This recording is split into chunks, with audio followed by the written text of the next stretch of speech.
Okay, so let's talk a little bit about Christmas trees. We just saw that Santa Claus received most of his defining characteristics in the early and middle 1800s. So now let's talk about the Christmas tree and see how it came to be a popular part of Christmas. Of course, we've already seen that the use of greenery in winter celebrations was pretty common in the ancient world, including the Roman Empire. And we also talked about the way that trees were used as a part of Yule and other parts of Europe.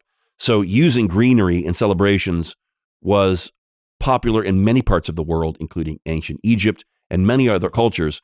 These people groups didn't necessarily get that idea by copying each other. In some cases, they didn't even have contact with each other. So how did they all get the same idea? Well, it's just obvious that in winter, when the trees are mostly leafless and the green plants die, it's comforting to find something that remains green and use it as a sign of life and new birth. But when the church began celebrating Christmas in the 4th century and beyond, I think it's fair to say that they did probably take some cues from Saturnalia. However, whatever they took, they modified it and they Christianized it. So, for example, they put apples on their trees to remind them of the Garden of Eden. They took the holly that was used in Saturnalia to signify new life, and they used that to represent the crown of thorns. And so, yes, the early church's use of greenery probably had ancient pagan origins, although they were Christianized. However, that's got nothing to do with where we get our modern use of greenery from. There is no connection. Listen to me.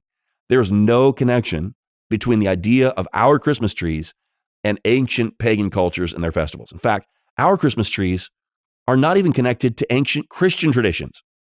For the source of our Christmas tree, we have to move forward to the late Middle Ages and the early modern world.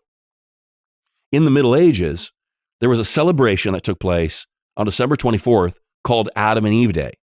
And there were these things called paradise plays that were very popular in Europe. And Luther loved to use these plays that told the story of Adam and Eve to set the stage for the story of the birth of Christ. These plays featured what was called a paradise tree. And as early as the 14th century, people started setting up these paradise trees indoors. The paradise tree that was used on December 24th ended up becoming the Christmas tree that we use on Christmas Day. The earliest modern example of a Christmas tree dates back to 1510 in Latvia, and then in France not long after that. In 1561, Christmas trees were so popular in one particular French region that was still traditionally German at the time, that an ordinance actually had to be passed restricting families to one tree only. They wanted multiple trees in their house, and the government told them no.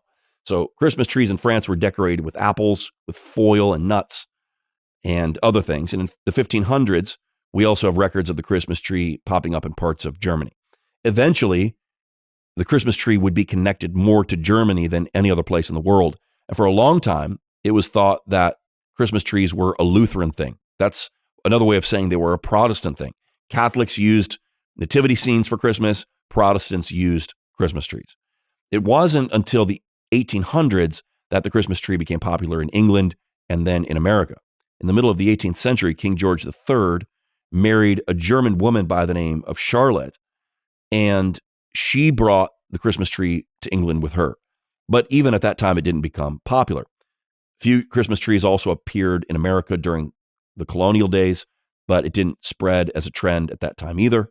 The tradition of placing a Christmas tree in your home at Christmas time didn't actually become popular until 1840, when Queen Victoria married Prince Albert, who brought a Christmas tree from Germany with him to display in his new home at Windsor Palace in London. And then within a decade, every home in England almost sported a Christmas tree. And then after that, America followed suit as well. And the Christmas tree grew in popularity throughout the 19th century and into the 20th.